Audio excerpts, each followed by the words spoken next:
আশীর্বাদে পেয়েছি যে সুর, আজ তা ছড়িয়ে দেব দূর বহুদূর। ও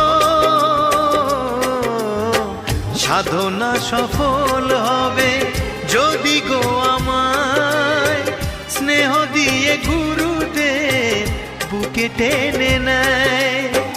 গুরুকে জানাই আমি শ্রদ্ধা প্রণাম, তাই তো গুরুর মান রাখতে এলাম।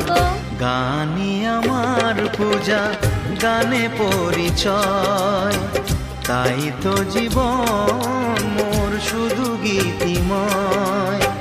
শোনাতে এলাম গান এই আসরে, ভরিয়ে দিতে প্রাণ সুরে সুরে।